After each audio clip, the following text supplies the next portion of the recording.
Print media మరియు electronic media వారికి అందరికీ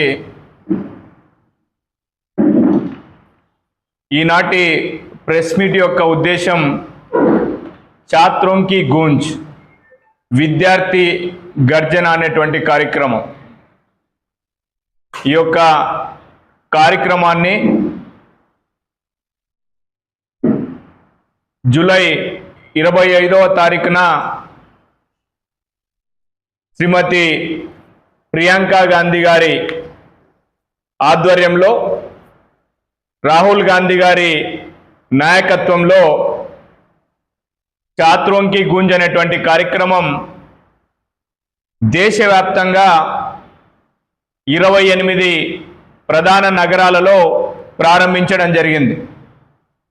అందులో భాగంగా విజయవాడ నగరానికి కోఆర్డినేటర్గా శ్రీమతి Priyanka Gandhi garu, all India youth Congress president Uday Bhanu Chib garu, all India youth Congress incharge Manish Sharma garu నన్ను నియమించి విజయవాడ నగరంలో ఉన్నటువంటి 80,000 మంది విద్యార్థులని కలిసేటువంటి కార్యక్రమాన్ని బాధ్యతలను అప్పజెప్పడం జరిగింది।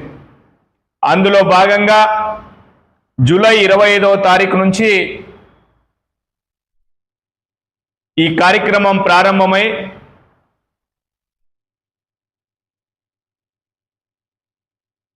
నిర్విరామంగా 35 రోజులు కంప్లీట్ చేసుకొని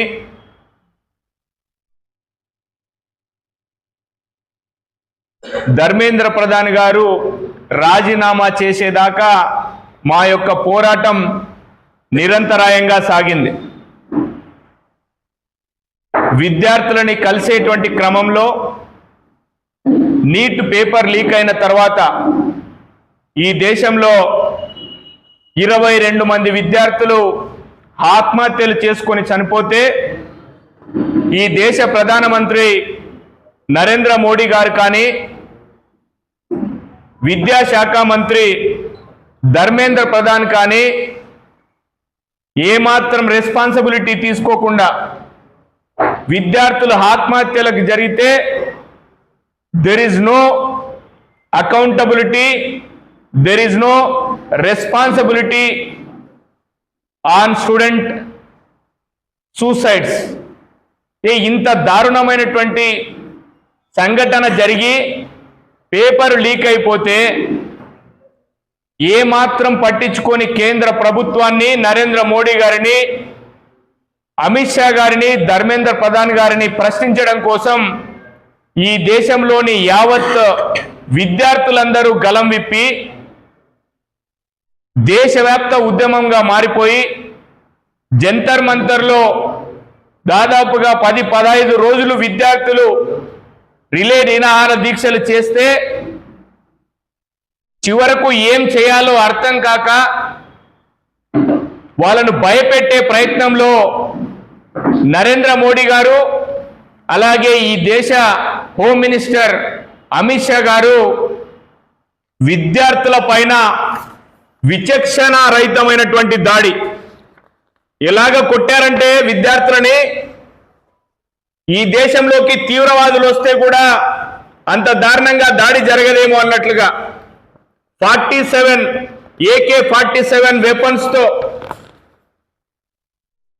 లాఠీ చార్జ్, ఇవి రాడ్లా లేకపోతే ఏదో అర్థం కాని పరిస్థితి। బందిపోటు దొంగల పైన ఎలా దాడి చేస్తారో అలా దాడి చేశారు విద్యార్థుల పైన। టీజర్ గ్యాస్ ప్రయోగించడం, విద్యార్థులను విచక్షణ రహితంగా కొట్టడం, కొట్టిన వాళ్ళు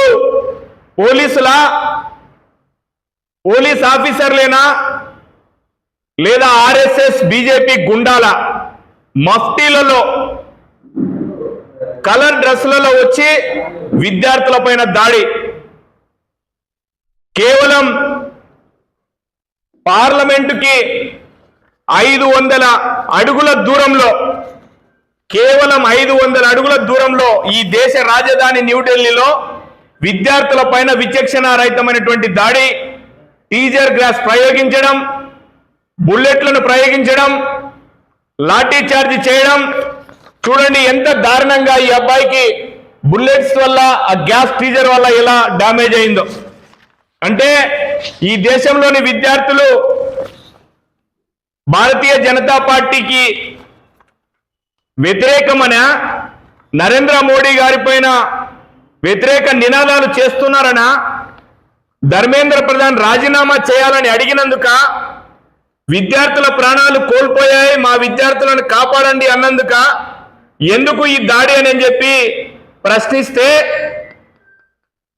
నరేంద్ర మోడీ గారు సమాధానం చెప్పకపోతే మా నాయకుడు, లోక్సభ ప్రతిపక్ష నాయకుడు రాహుల్ గాంధీ గారు, నరేంద్ర మోడీ గారు సమాధానం చెప్పడం లేదు, విద్యార్థులపైన దాడి జరుగుతా ఉంది అని నరేంద్ర మోడీ గారి ఇంటి ముందు ధర్నాకని వెళితే, ఈ లోక్సభ ప్రతిపక్ష నాయకుడిగా ఉన్నటువంటి రాహుల్ గాంధీ గారు ఇంత ఘోరంగా రాహుల్ గాంధీ గారిని కింద పడేసి విపరీతంగా లాక్కొని వెళుతూ, షూ ఊడిపోతే, కనీసం టీషర్ట్ ఖరాబ్ అయిపోతే కూడా పట్టించుకోకుండా ఎంత దారుణాతి దారుణంగా కొట్టారు అంటే అంత దారుణాతి దారుణంగా దాడి జరిగిన విద్యార్థులను ప్రశ్నించినందుకు రాహుల్ గాంధీ గారిని సైతం లెక్క చేయకుండా లాక్కొని వెళుతూ నరేంద్ర మోడీ గారు, రాహుల్ గాంధీ గారు అంటే అతనొక లోక్సభ ప్రతిపక్ష నాయకుడే కాకుండా ఈ దేశానికి స్వతంత్రం తీసుకొని వచ్చినటువంటి పండిట్ జవహర్లాల్ నెహ్రూ ఫ్యామిలీకి సంబంధించినటువంటి నాయకుడు, ఈ దేశ మొట్టమొదటి ప్రధానమంత్రి జవహర్లాల్ నెహ్రూ గారి వారసుడు, ఈ దేశం కోసం ప్రాణాలు అర్పించినటువంటి శ్రీమతి ఇందిరాగాంధీ గారి మనవడు, ఈ దేశం కోసం మానవ బాంబుకు బలైనటువంటి రాజీవ్ గాంధీ గారి కుమారుడు, ఈ దేశంలో దాదాపుగా అన్ని ప్రధాన పార్టీలన్నీ కలిసి లోక్సభ ప్రతిపక్ష నాయకుడిగా ఎన్నుకొనబడినటువంటి నాయకుడిని విచక్షణ రహితంగా పోలీసులు లాక్కొని వెళ్ళడం, రోడ్డు మీద వేసి లాగడం, కాలుకున్న షూ ఊడిపోతే లెక్క చేయకపోవడం. ఇది భారత ప్రజాస్వామ్య వ్యవస్థలో ఉన్నామా లేమా అనేది అర్థం కానటువంటి పరిస్థితి. సామాన్యులకే, ఇంత పెద్ద గొప్ప నాయకుడికే ఇంత అవమానం జరుగుతూ ఉంటే ఇక సామాన్య విద్యార్థుల పరిస్థితి చూశారు మీరు. లాఠీ చార్జ్ ఎలా జరిగిందో, ఏ విధంగా ఎత్తుకొని వెళ్తున్నారో చూడండి. లోక్సభ ప్రతిపక్ష నాయకుడు రాహుల్ గాంధీ గారిని, ప్రియాంక గాంధీ గారు నినాదాలు చేస్తా ఉంటే లేడీ అని చూడకుండా, ఒక పార్లమెంట్ సభ్యురాలని చూడకుండా జెంట్స్ గా ఉన్నటువంటి పోలీస్ ఆఫీసర్లు ఆమెను తోసుకుంటూ బలవంతంగా లాక్కొని వెళ్ళి పోలీస్ వ్యాన్ ఎక్కించేటువంటి పరిస్థితి. ఇంత దారుణం జరుగుతూ ఉంది.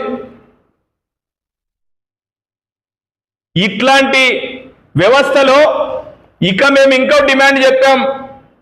వీటన్నిటిని చూసిన తర్వాత విద్యార్థి వ్యతిరేకంగా ఉన్నారు, యువత వ్యతిరేకంగా ఉన్నారు, విద్యార్థులకి ఫెసిలిటీస్ లేవు, నిరుద్యోగులకి ఉద్యోగ అవకాశాలు లేవు.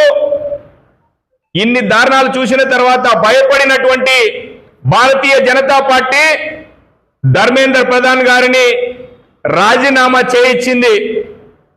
అంటే ఈ రాజీనామాతో భారతీయ జనతా పార్టీ నేల రాలింది అని అర్థమైంది.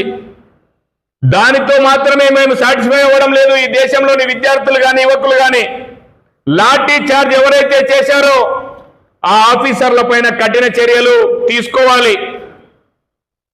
ఈ దేశంలోని విద్యార్థులకి, యువతకి నరేంద్ర మోడీ గారు పార్లమెంటు సాక్షిగా క్షమాపణ చెప్పాలన్నదే మా యొక్క youth Congress NSA demand.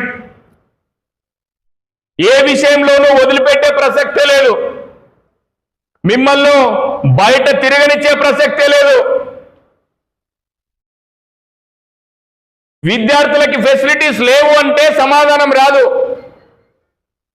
Engineering కాలేజీల పేరుతో దోపిడీ, మెడికల్ కాలేజీల పేరుతో దోపిడీ, ఇంటర్మీడియట్ కాలేజీల పేరుతో లక్షలకు లక్షల ఫీజులు, చదువుకున్న తర్వాత జాబు రాదు, సంవత్సరానికి 2 కోట్ల ఉద్యోగాలని చెప్పి మాట ఇచ్చినటువంటి నరేంద్ర మోడీ గారి పాలనలో 12 సంవత్సరాలు కంప్లీట్ అయిపోతే 24 కోట్ల ఉద్యోగాలు బాకీగా ఉన్నాడు ఈ దేశ యువతకి, విద్యార్థులకి నరేంద్ర మోడీ.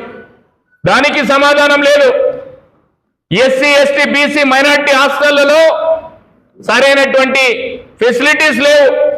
ఈ విద్యార్థి గర్జన కార్యక్రమంలో మేము విజయవాడ నగరంలో హాస్టళ్ళకి వెళ్తే విద్యార్థులకి కింద ఫ్లోరు సరిగా లేదు, కప్పుకోవడానికి బ్లాంకెట్స్ లేవు, పైన ఫ్యాను లేదు, టాయిలెట్స్ సరిగా లేవు, భోజనంలో ఉప్పు లేదు, పప్పు లేదు.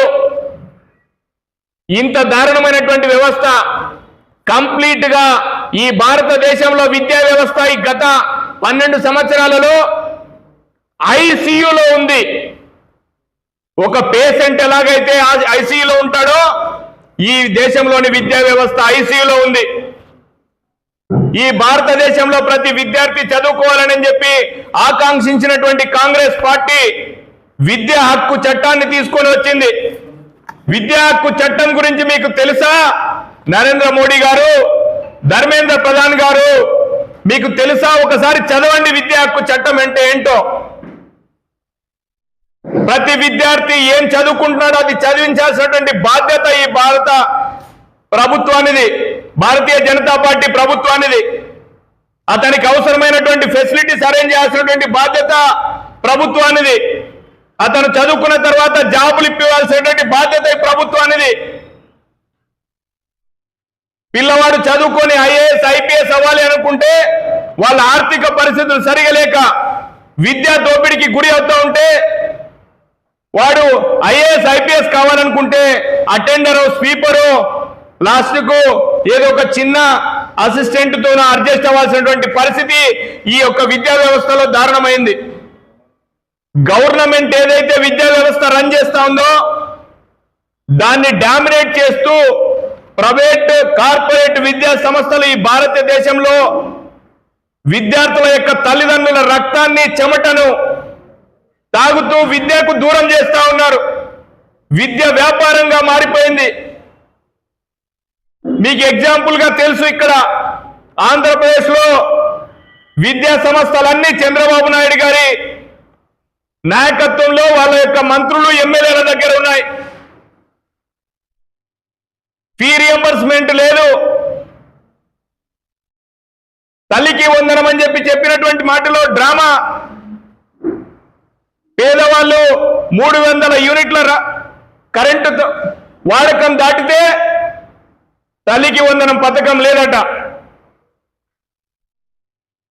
చైతన్య నారాయణ ఇన్స్టిట్యూషన్స్ లో ఇక్కడ నుంచి మీరు ఇమ్మీడియట్ గా రాజవీయ సెంటర్ లోకి వెళ్ళి చైతన్య కాలేజు, నారాయణ కాలేజీలోనో ఫీజు అడిగితే ఈరోజు 1,00,000, 2 లక్షలు, 3 లక్షలు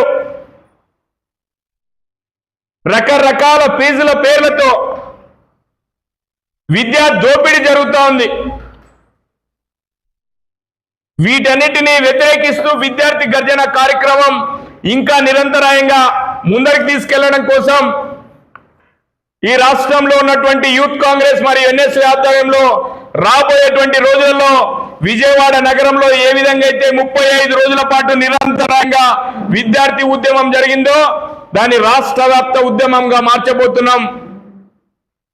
మా దగ్గర ఉన్నటువంటి యూత్ కాంగ్రెస్ ఎన్ఎస్యూ ఆధ్వర్యంలో ప్రతి విద్యార్థిని కలుస్తాం. ప్రతి విద్యార్థికి విద్యా దోపిడీ గురించి తెలియజేస్తాం. ఎస్సీ ఎస్టీ బీసీ హాస్టళ్లను వెళ్ళడం జరుగుతుంది.